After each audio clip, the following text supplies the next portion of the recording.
Hi mga lods, maglutuin na natin nung pasta natin kasi bare months na, baka magalit sa akin si Mayor. Hanggang ngayon di ko pa rin niluluto tong binigay niya. Bigayan na uli di ko pa rin naluluto. So magluto tayo ng carbonara mga lods.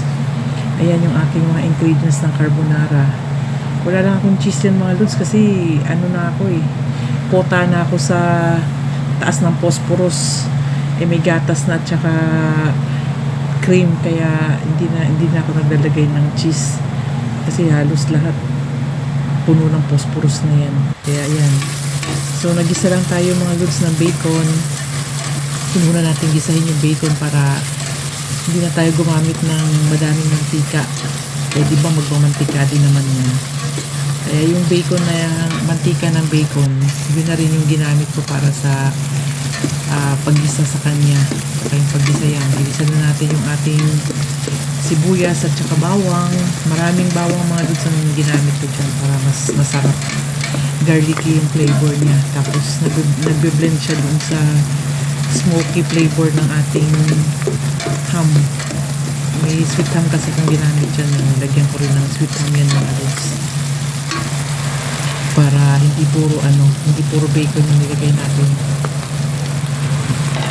Yan, nilagay ko na rin, ginisa ko na rin mga lods yung ating sweet ham na ginayap din natin katulad kasi laki ng bacon natin.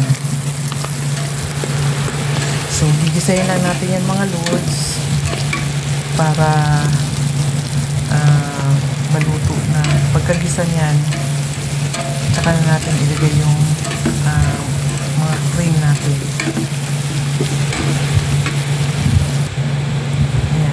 So, nilagay ko pala muna yung mushroom.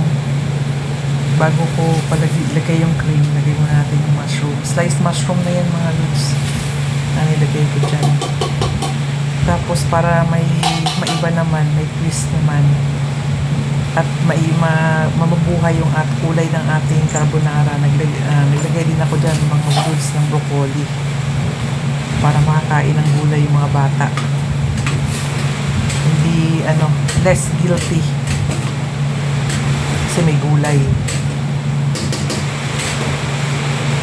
Ayan. So, pag okay na yung mushroom, ilagay na natin yung ating cream.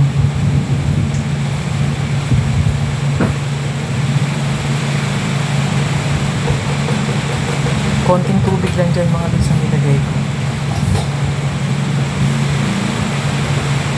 para malasa yung ating sauce, ating carbonara sauce.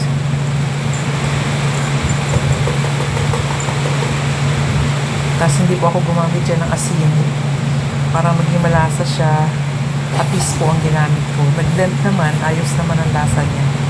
Ngayon lagay natin yung iba na gatas. Saktong-sakto lang mga lods yung sauce niya sa 1 kilong pasta.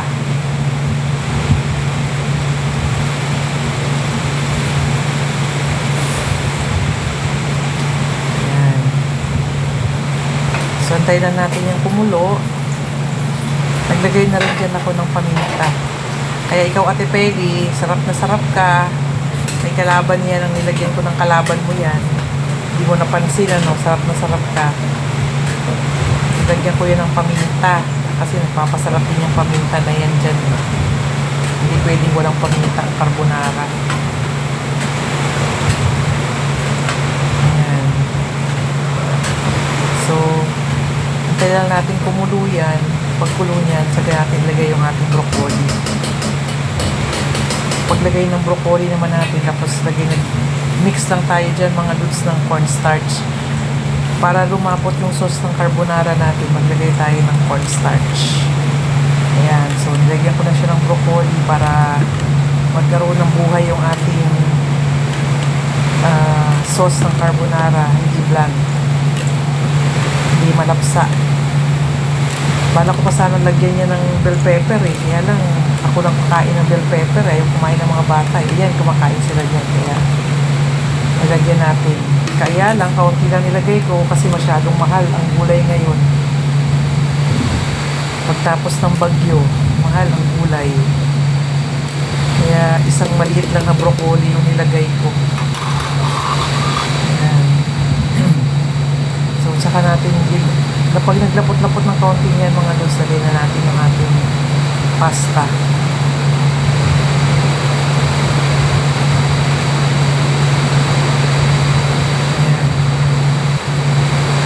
Ayan, malapot na yung mga lods kasi nilagay na natin yung ating cornstarch. Slurry. Nagtunaw lang tayo ng cornstarch sa tubig. Ayan, tapos lagay na natin yung ating pasta. Yung pasta ko mga lods, hindi ko yung overcook. Hindi ko kompleto yung minutes ng pagluluto niyan. Kasi nga dyan lulutuin ko yan para magkalasa ng todo. Ano niya, pasta.